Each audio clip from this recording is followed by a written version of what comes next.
Our people, remote First Nations, deserve the same kind of health care that anybody enjoys across this nation. Tonight, calls for better health care for northern Manitoba. Oftentimes, when there are funding, they do come with strings attached. Plus, a new inter-nation trade agreement is reached.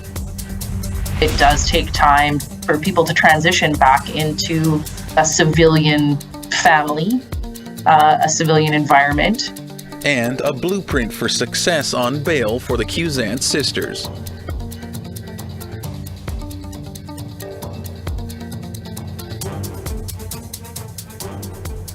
Good evening, Tanse Anine. Welcome to APTN National News. I'm Daryl Stranger.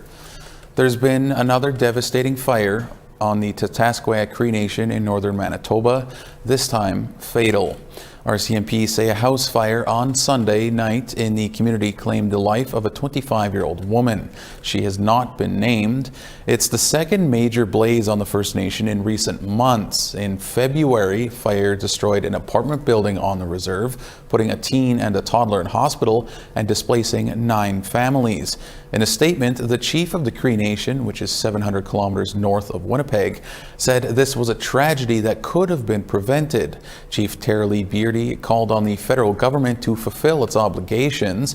Beardy says Tatasqueyak scraped together funds for a fire truck in March, but no one was available to train band personnel how to use it.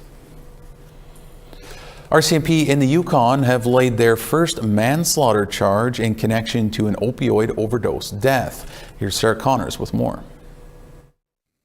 For the first time in the Yukon, RCMP have charged someone with manslaughter in relation to an overdose death.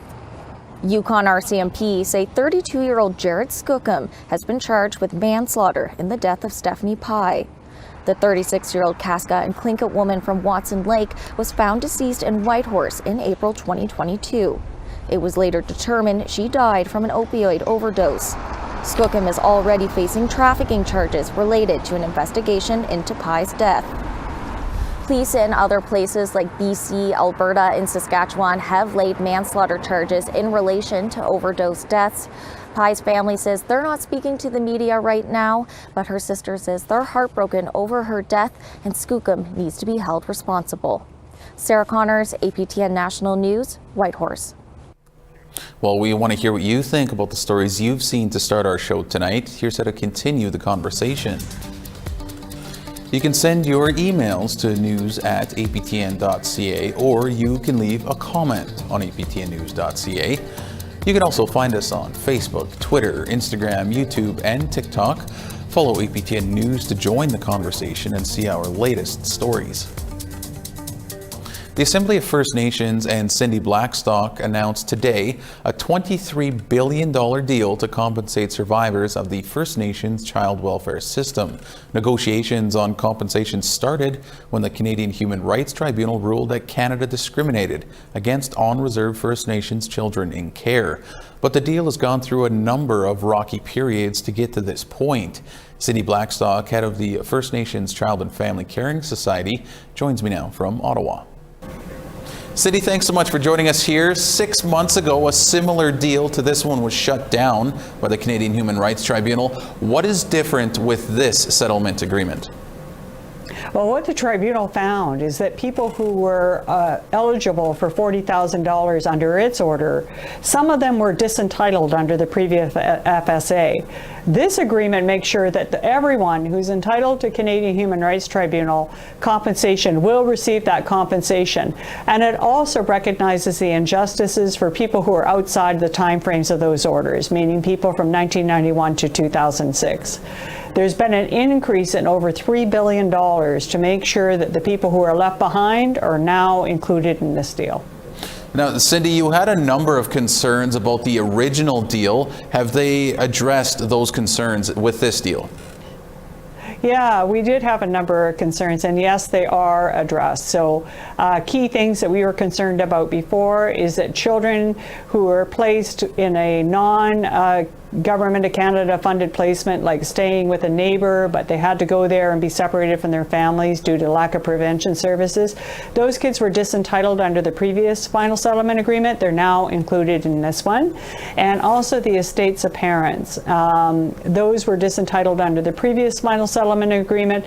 That's included here. And we also have more supports for children under the agreement to make sure when they reach the age of majority, there's more supports available to them. So there's been a lot of fixes, and I think now that we have an agreement that recognizes the injustices of all the victims, but will also satisfy the tribunal's orders. Now, you had just mentioned also previously that this agreement is worth $3 billion more than the original. So what has been added?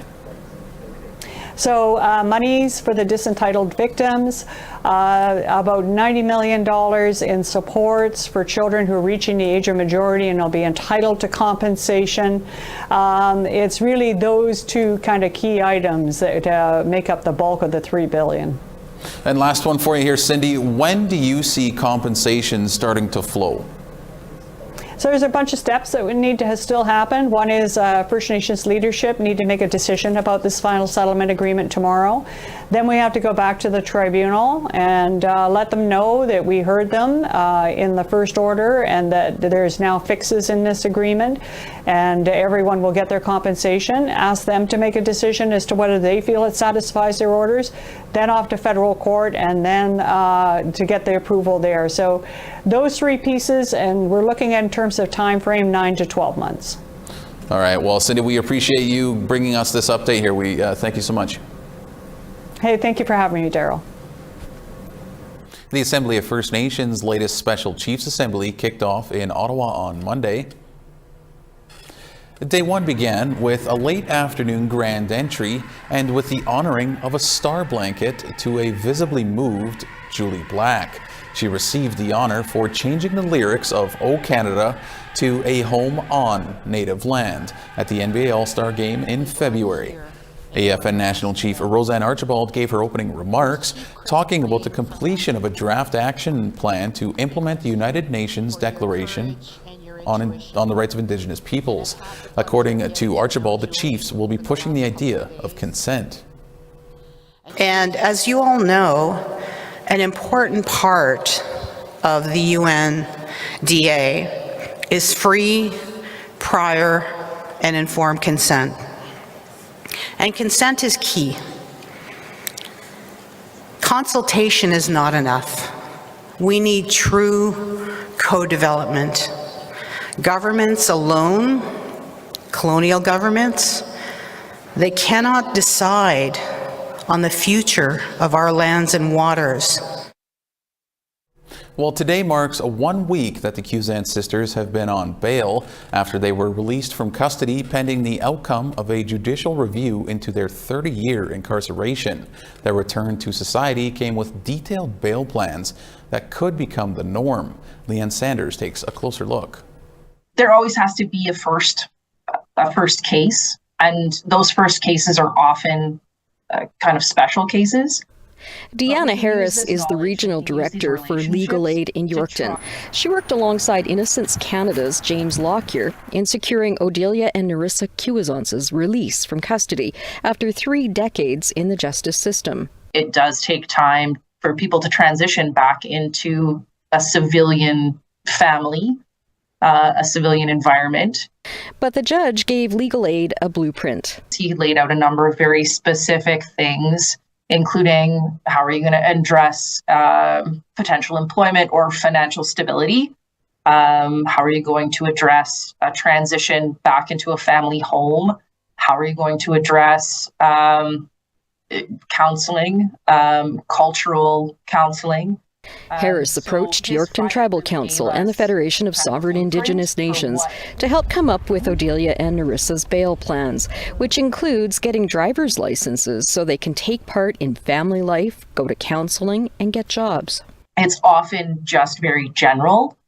If there's a program that is available, you will take it. But we were able to make it pretty specific because we contacted the service providers directly. Harris believes this case will help lawyers help their clients in other cases. And Harris also believes with the overrepresentation of Indigenous people in the justice system, there will be more wrongful conviction cases down the road. We know that these cases exist. Our justice system deals with so many people every day that we have to understand that it's impossible for these cases not to exist. The justice system makes mistakes. That's why this ministerial review process is in place. That's why the law is being changed around the process, because it's very cumbersome and it takes a long time. Harris says the ultimate goal is to have Odelia living happily with her family and for Narissa to contribute to society in the way she wants to by helping marginalized people and women in her community. The ministerial review deciding their fate could take years before it's complete. The sisters were found guilty of second-degree murder in 1994 for the death of Anthony Joseph Dolph. Leanne Sanders, APTN National News, Winnipeg. All right, we have to put a pause on the news for a moment, but still to come, a new project in the Northwest Territories aims to bring more journalism to the North. Bring your outdoor gear. We're going to be out and about. And I thought, yes.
Welcome back to APTN National News.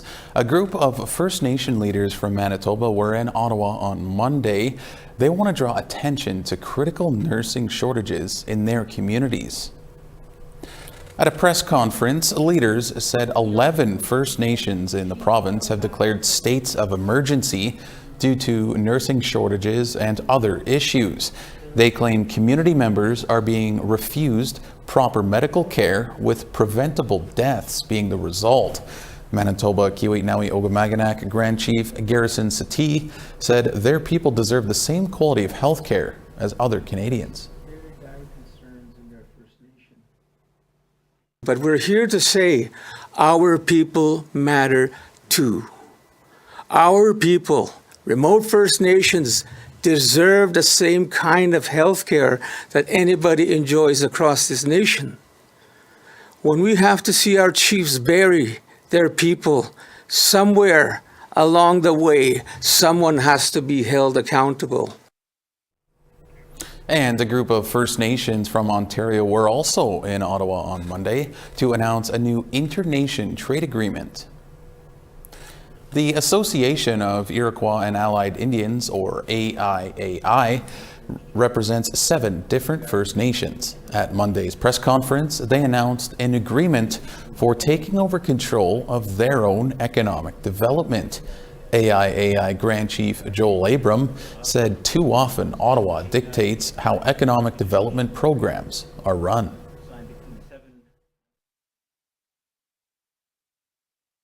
Oftentimes, when there are funding, they do come with strings attached.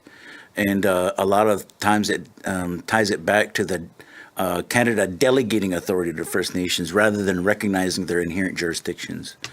And so those are the kind of things that we vehemently oppose because we do intend to exercise our jurisdiction. While Northerners are known for their storytelling, they aren't necessarily the ones telling them. But a new journalism training program being offered in Inuvik, Northwest Territories is hoping to change just that. Our reporter Charlotte Moore-Jacobs brings you that story.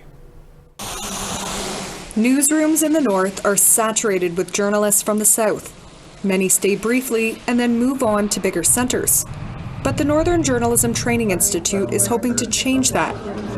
This week kicks off a boot camp style course aiming to inspire participants to tell their own stories the way they know they should be told in the north.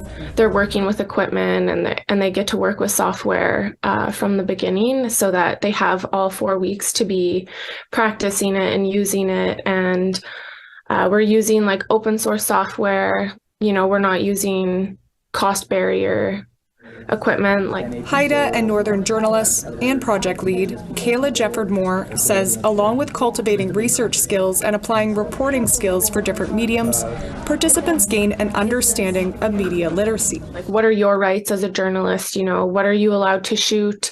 What is consent? You know, what are some of the legal jargon of like off the record, on background, you know, things like that.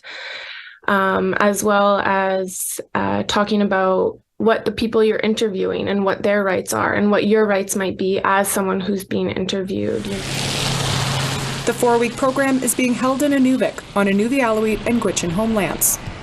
Participant Monica Lorraine Dillon already works in content creation for Western Arctic Youth Collective and is taking the training to build skills in podcast production. Today that there are facts out there, but there's not a lot of truth out there. And like with journalism, it's really important to make sure there's truth to the facts.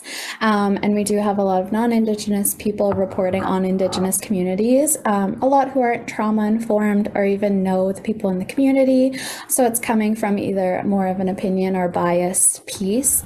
Around a dozen participants from the NWT will learn from guest speakers and work placements. Like Julie Beaver, whose background is in counseling and on-the-land wellness, but who has recently decided to change careers. Bring your outdoor gear. We're going to be out and about. And I thought, yes, you know, that's what I like. I'm more of a hands-on person. That's what most Indigenous people are. We want to get out there. We want to experience, you know, things. We don't want to be just sitting in the classroom. And so that was great to hear. The free training is in partnership with Journalists for Human Rights and supported by Google News Initiative. Charlotte Moore-Jacobs, APTN National News, Yellowknife. We have to take a pause one more time here on the show. Our photo of the day and weather are next, plus calls for more Indigenous music on the airwaves. Puis on fait aucune place à ces gens-là, tu sais, qui nous ont permis de nous établir ici.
Welcome back. It's time now for our photo of the day. And this one might be the cutest photo of the day we've had in a while. This is adorable Chelsea Jane Lee pictured in the Stanley Cup. Chelsea was here at APTN headquarters in Winnipeg this past weekend when the Stanley Cup was here visiting the set of Hockey Night in Canada in Cree. Oh, that's such a good photo. You can send your photos to share@aptn.ca for the chance to be our next photo of the day. All right, now let's take a look at tomorrow's weather forecast. Starting on the East Coast, 3 degrees in St. John's and 12 in Halifax. -8 in Quewezance and 2 degrees in Happy Valley Goose Bay. 7 degrees in Quebec City and 9 in Montreal. 8 degrees in Toronto and 2 in North Bay. -1 in Wawa and -4 in Sioux Lookout. -8 in Churchill and clear and -7 in Thompson. Barons River is looking at 0 degrees and Winnipeg is looking at -3. -7 and some snow in Swift Current and -6 in North Battleford. -2 in Meadow Lake and -2 in snow in Stony Rapids. As we head west, 3 degrees in Fort McMurray and 2 in snow in Grand Prairie. 0 in Edmonton and 3 degrees in Calgary. 10 degrees in Vancouver and 5 in clear in Quesnel. 6 degrees in Sandspit and 2 in Fort Nelson. Beaver Creek's looking at -1 and Rock River's looking at -3. Norman Wells looking at -1 and 2 degrees in clear in Fort Simpson. 1 degree in Fort McPherson and -7 in Colville Lake. -21 in Cambridge Bay and -14 in Arviat. -25 in Resolute and -10 in Iqaluit.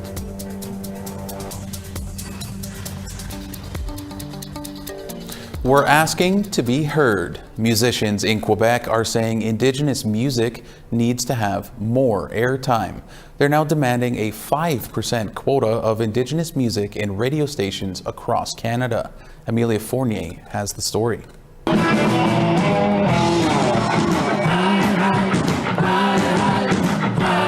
The word Kashtin means tornado in the Innu language, which is fitting since the Innu folk rock duo took the mainstream media world by storm in the 1980s.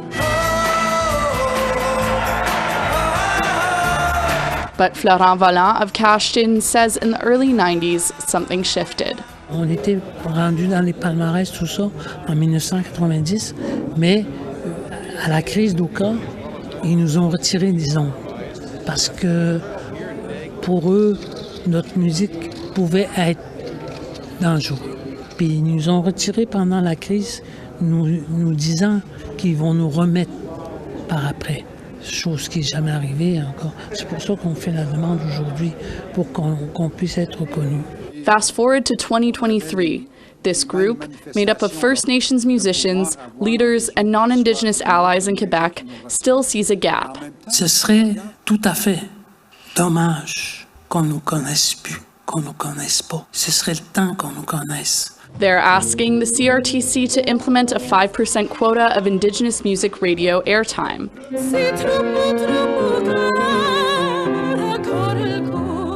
A public consultation and survey conducted last summer found almost 95% of respondents supported this idea. Il y a des jeunes artistes qui ont juste besoin qu'on finance leur projet pour marcher dans les pas de Florent. Popular Quebec artist Émile Bilodeau is not Indigenous, but he's sick of how Indigenous artists are treated in his province. On part avec le cash, nous autres, là, les francophones. Là. Les radios, c'est beaucoup de sous. Puis on fait aucune place à ces gens-là, tu sais, qui nous ont permis de nous établir ici. Florent Vallant's son, Mathieu Mackenzie, is also a musician. On a de la misère à aller dans les radios, dans les autres radios. He runs Makusha Music, Inc., a production company on their territory of Weshat Nakmaniu Tanem, and sees an abundance of Indigenous talent firsthand. On a beaucoup d'artistes émergents dans la communauté, dans les communautés au Québec, puis pas juste au Québec, à travers le Canada. On nous entend pas assez. According to a 2021 study by ADZISC, a Quebec music association, Indigenous artists are, quote, nearly absent, end quote, from airwaves and get less than 1% of radio airtime in Quebec.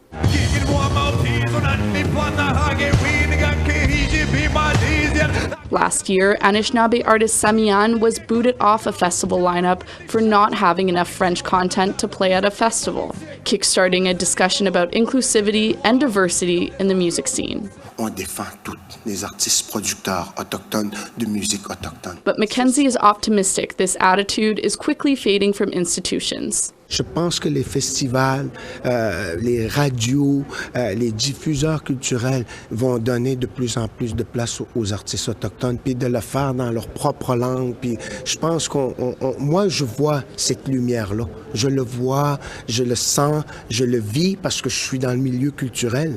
Puis je sens l'appui des gens, puis l'ouverture des gens. In an email statement to APTN, the CRTC says they will examine their recommendations and start, quote, a process of consultation, end quote, which is music to Florent Vallant's ears. On demande d'être écouté, d'être entendu. C'est ce que je voulais dire.